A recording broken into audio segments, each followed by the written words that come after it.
Bertemu kembali dengan saya Patrick melalui Voice of Kuncong edisi ke-12. Salam sehat kepada ibu bapak orang tua murid, ibu bapak guru, dan murid-murid Kuncong semuanya. Tak terasa masa pandemi 1 tahun lebih sudah kita lalui dengan banyak dukanya.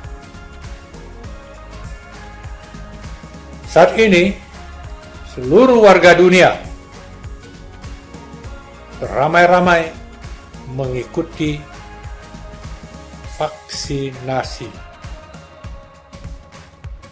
Di tanah air, persisnya, Bapak Presiden Republik Indonesia, Presiden Joko Widodo, pada tanggal 13 Januari 2021 adalah orang yang pertama mengikuti vaksinasi.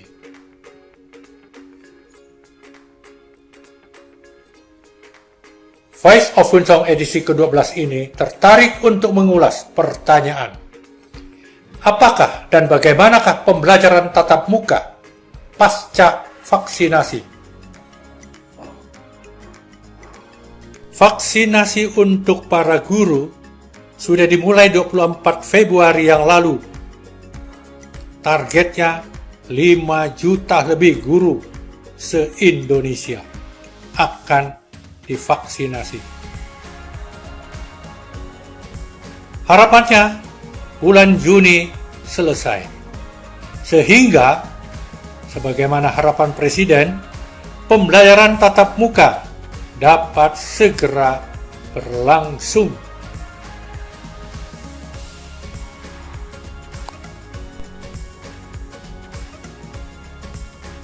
Pertanyaan tentang apakah dan bagaimana pembelajaran tatap muka akan berlangsung dengan aman pasca vaksinasi. Pertanyaan ini berangkat dari anggapan. Pertama, anak-anak sepertinya belum mendapatkan kesempatan untuk divaksinasi. Bukankah anak-anak lebih rentan terhadap penularan COVID-19? Anggapan kedua, adanya cerita bahwa mereka yang sudah divaksinasi masih terpapar oleh COVID-19. Mengapa? Pertanyaan berikutnya, apakah atau bagaimana efektivitas vaksinasi? Tentang efektivitas vaksinasi, ada dokter yang menjawab sebagai berikut. Efektivitas vaksinasi baru akan terlihat, terukur sesudah vaksinasi dinyatakan selesai atau kelihatan tanpa kecenderungan kasus COVID-19 menurun. Karena itu, jangan terlalu cepat menilai dan mencap vaksinasi tidak efektif. Lagi pula, kita perlu memahami proses vaksinasi tidak selalu berjalan lancar.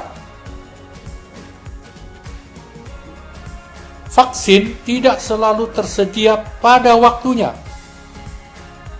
Sekarang lancar, entah besok lusa.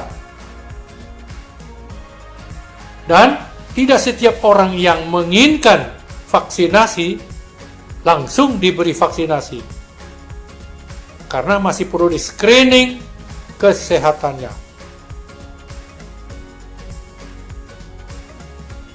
Lagi pula, luasnya daerah negara Republik Indonesia ini mengatakan kepada kita, belum tentu semua daerah mendapatkan kesempatan pada waktunya untuk divaksinasi. Bisa saja terlambat. Itulah yang dimaksud dengan keterbatasan. Hal yang perlu diperhatikan sesudah vaksinasi adalah tetap menjaga dan memelihara daya imun yang disuntikkan ke dalam tubuh kita. Vaksin bukan obat. Vaksin adalah zat atau substansi yang dibuat untuk menumbuhkan daya imun antibodi pada seseorang. Kata Menteri Kesehatan.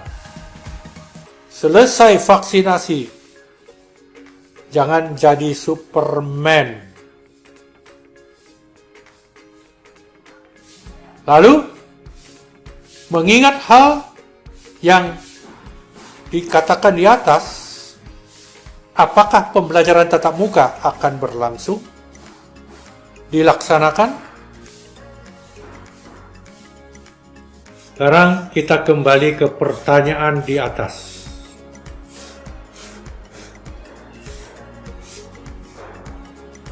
Beberapa sekolah di provinsi, kabupaten atau kota lain ada yang sudah mulai menjalankan pembelajaran tatap muka karena situasi dan kondisi mereka sudah baik. Memang pembelajaran tatap muka lebih efektif. Misalnya dilihat dari sudut interaksi, hubungan, pergaulan, fungsi sosial untuk anak.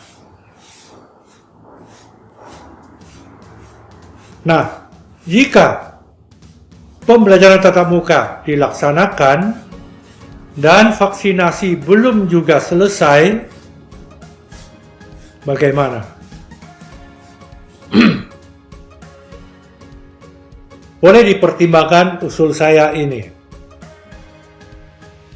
Pertama, kita tetap perlu menaruh harapan bahwa vaksinasi adalah salah satu strategi, bukan satu-satunya, untuk melawan COVID-19. Dua, harapan tidak perlu diwujudkan dengan euforia. Artinya, perasaan nyaman dan senang berlebihan. Itu berarti protokol kesehatan tetap dijalankan.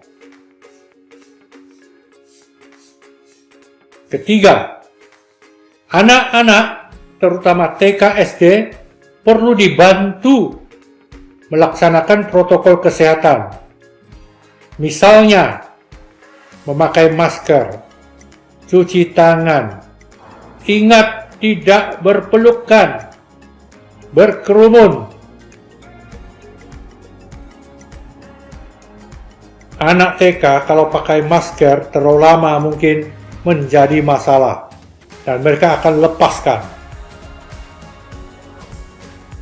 Anak SMP, SMA atau SMK yang lebih dewasa, selepas pembelajaran tatap muka, jangan-jangan lupa untuk tidak boleh berkerumun. Nah, kalau mereka lupa dan bebas berkerumun, nah itu juga berbahaya. Karena itu,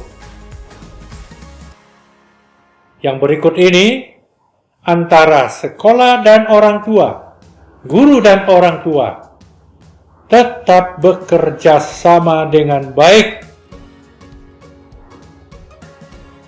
selama proses vaksinasi sedang berjalan dan belum selesai. Wah, ini pekerjaan rumah untuk 2 pihak, 3 pihak, orang tua, sekolah, dan anak sendiri. Kita merindukan pembelajaran tatap muka.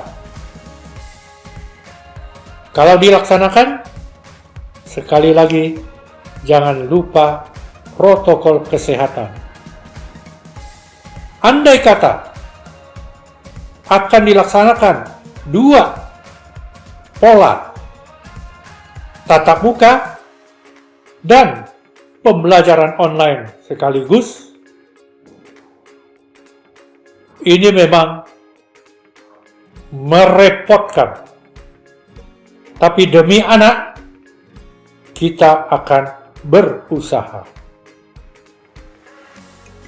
Sekali lagi, mari kita tingkatkan kerjasama kita. Pihak sekolah, kuncang dengan orang tua dan para murid. Saya yakin bisa. Ibu bapak, guru, anak-anak bisa berusaha untuk bisa. Sampai berjumpa kembali di episode berikut. Tetap salam sehat sejahtera.